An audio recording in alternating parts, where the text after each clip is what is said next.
Welcome to the BMW Airhead full recommission build that I'm doing with Colin from Worth Motorcycles. He's a brilliant master mechanic that I'll be learning from, and so will you guys as you watch these episodes. In today's video, we're going to be fully rebuilding the carburetors. Stay tuned. Cheers.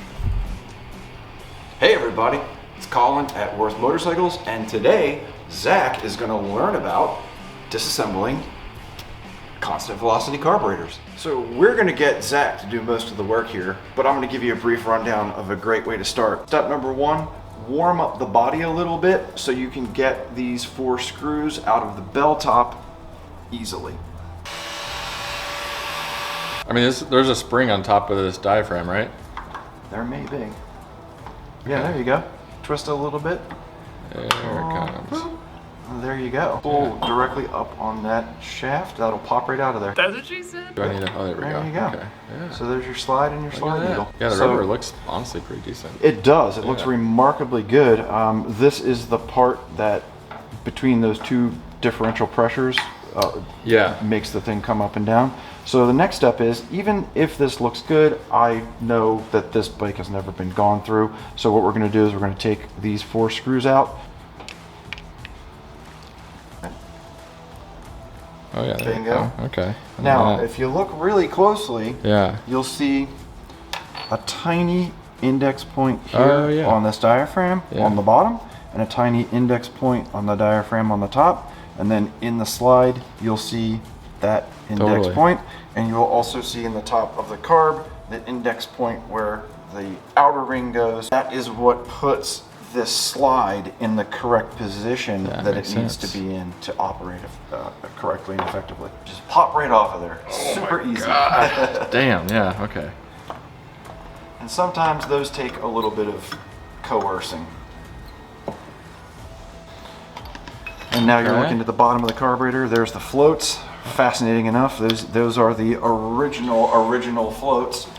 Before you start pushing that out of there, if we take a really close look at the most minuscule detail on here, one side of this pin is knurled, one side of this pin is smooth. We want to push the smooth part that way. That makes sense. Okay. Yeah. Bingo. There it goes. And that should pull out nicely. Perfect. There's our float pin. Our original floats, we'll put those in the museum. And then we have a float needle in there that'll stay in there until it gets flipped over, or you can take a magnet and extract it. Can't get that now we'll start taking apart some jets. So there's your float needle. Those wear out. I tend to replace those too. Yeah. The actual needle part that goes into the seat will get a little dent in it. There we go. Now you have a 10 millimeter. It's going to be in there pretty snug. Yeah, that was better than I thought. There's an O-ring on there that's very well worn out. And I think I just probably a little gunk as well. This is super dry. Right. Pilot and your mix. Yeah, these things. That's probably as far as that's going to come out. You might have dumped that at the bottom, but you can get the mix screw out as well. Put over. Or it'll come out on the needle. There we go. Bingo. That's your butterfly return spring. That's real tricky to get out of there. You might just let it hang. All right, we'll do that. It's also a great time to get your idle screw out. So that should come apart in 3 pieces. There's the shaft, the spring, and then that little spacer. Okay, yeah. All right. So this is a great time to pop this off of here. That can come off pretty easily and get clean as well. And also, if you recall, we have a loose pilot. Yep. That should pop out of there pretty easily. Nice. And we have a loose, but probably a little crusty set of atomizers in here. Oh. So that's there your it goes. butterfly shaft or the throttle. Okay. Yeah. And then the second one's going to be your choke mechanism. Both of those are 11 millimeter nuts with wave washers underneath of them. But like I said, you can't mix. You know, they're interchangeable. Those 2 pieces of hardware can go in either spot. And those levers, as oddly shaped as they are, will only go back on in one way. That's really nice. I appreciate that. Now that nut's going to come off, and those levers will come off on the outside, but we still have to remove the choke mechanism from the actual carb body. Okay. Oh, and that's still, okay. So now you have 6 flex screws. That's going to be that. Yep, you got it. That screwdriver will do all of those. Okay. And this is sometimes a little tricky to get out of here. You can wiggle it around to a spot and move it. Yeah. It'll pop out on our bench vise and get that in place. And what you are going to do, you want to make sure that that O-ring gets replaced. Yeah. In order to do that, we have to get this shaft out. In order to do that, we have to get this butterfly out of the way, or this flapper valve out of the way, okay? We have to get those screws out of there. Those screws are deformed, which means we have to file them to get the threads through if we want to reuse this butterfly shaft.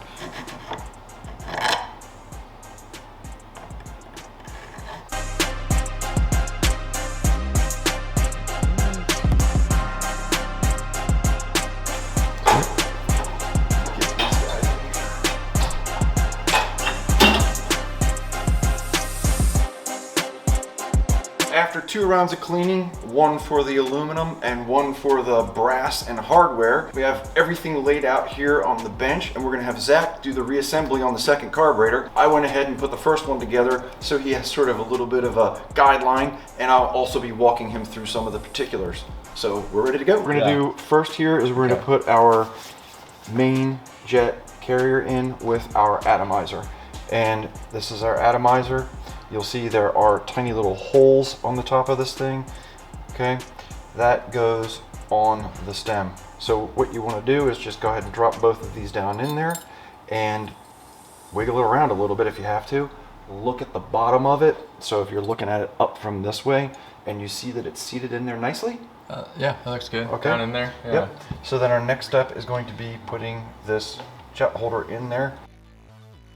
I just wanted to take a quick moment here to shout out Colin from Earth Motorcycles and glaze him a little bit.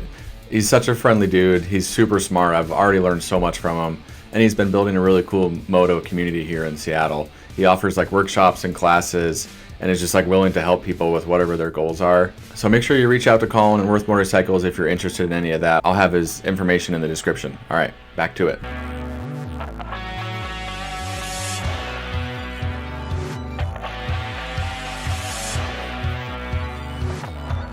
Bada bing. Pop that bada bing. Bada boom. Hey, yeah, let's go. There are 2 spots in the side of the casting. That thing's nice and springy and stretchy. Pull it. You got it. There we go. You're almost there. Choke mechanism cover.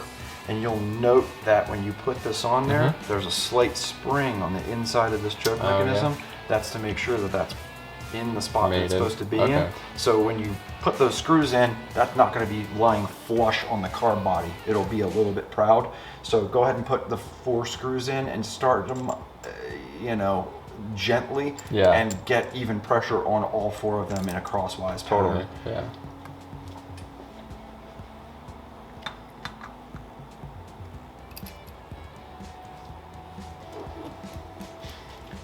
Okay, so one of the really important things that we have to take note of while we're installing this butterfly and butterfly shaft assembly is to make sure that before we do the final tightening on these screws, that this is as seated as it can possibly be in its closed position, even though when we set our idle, it will be open ever so slightly. We just want to make sure that it's exactly where it needs to be.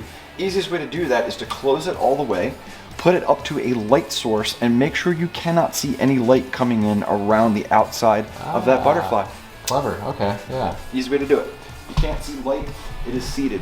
And once again, having done this 86 trillion times, guess what? It's in the right spot. In the center of that screw, and just tap it really lightly until I feel the chisel cutting into the back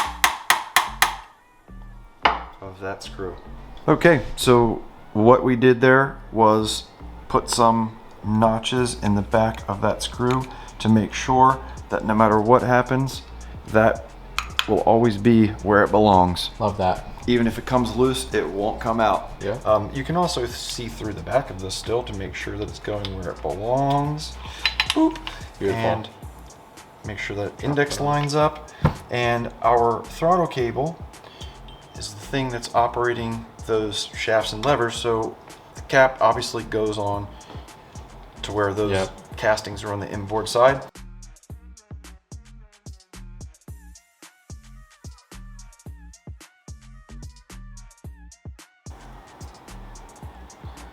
And then go ahead and thread that on there. That's right. All right, and of course we want to double check and make sure that spins freely. And then this goes into the body of the carb. Yeah. Okay. That kind of gives you an idea of how this needs to go together. Okay. Okay. So that's going to tell you where that sits, because that's going to push right. it up or down. Again, it's just a matter of taking your time, being patient, and making sure you're not fighting with anything.